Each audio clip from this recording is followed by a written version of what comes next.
бача мара то 9 моҳагӣ ма ваъда кард, кӯдака нарас гуфт, матра мегирам, ҳама 100% мешава. шаҳноз бидуни издивоҷ аз дӯстдоштааш ҳомиладор шудааст. дар ҷомеае ки ӯ зиндагӣ мекунад, таваллуди бидуни никоҳ ва издивоҷро маҳкум мекунанд. шаҳноз мегӯяд баъди ризоии волидайни ҷавон ба издивоҷи онҳо дилпурона чун завҷа бо ӯ алоқа доштааст. кӯдака нарас гуфт, матра мегирам, ҳама 100% мешава. Ман ҳам қаждат кардам, интизор шидам, ина 9 моҳа шидам. Дар 9 моҳагим бача хест гуфт, ман намехоҳам дига қатити зиндаӣ кардан, ман дига қатити ягон робита надорам, кӯдака ман алиментша месупорам, тамом.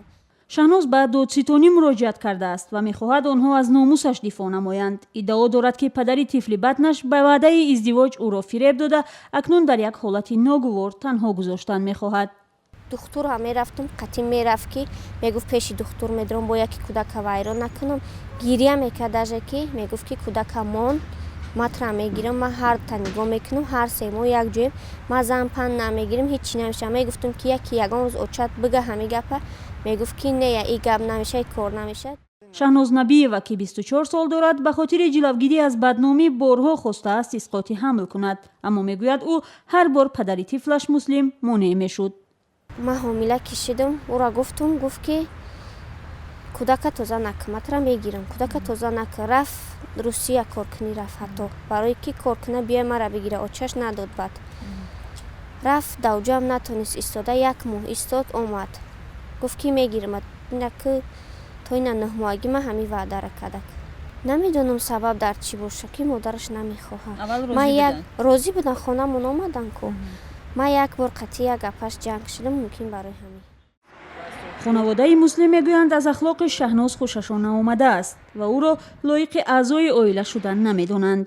ман рум намеша бо кадом рум кад ки мақсад мара апама дашном кадаги аю модару мақсад падар махе гапо наистаги ай қа мақсад шармандагио дар байн шидаги ай ман кадом рум кати одама бо хона мебарам.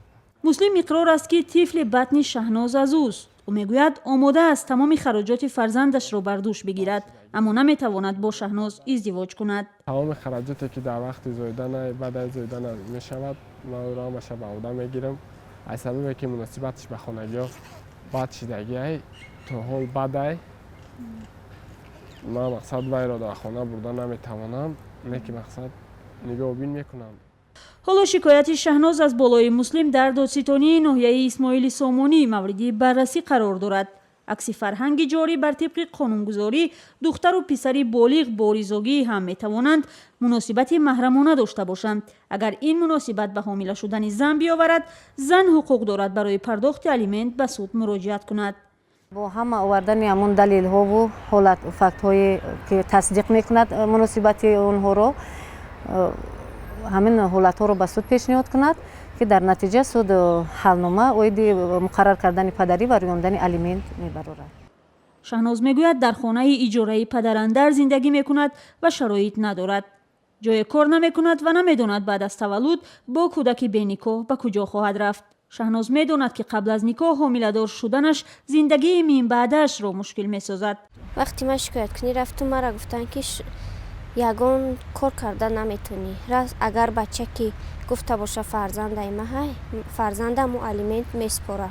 тамом, дига ягон чи зиндаӣ кардан нахоҳра, ҳечка маҷбур кардан наметавона. ман ҳам намехоҳам кӯдаки ма беҳута калоншам. ман надорум ягон ҷоям бирам, ягон чиам кунам. ман мехоҳам ки оилама мустаҳкам кунам.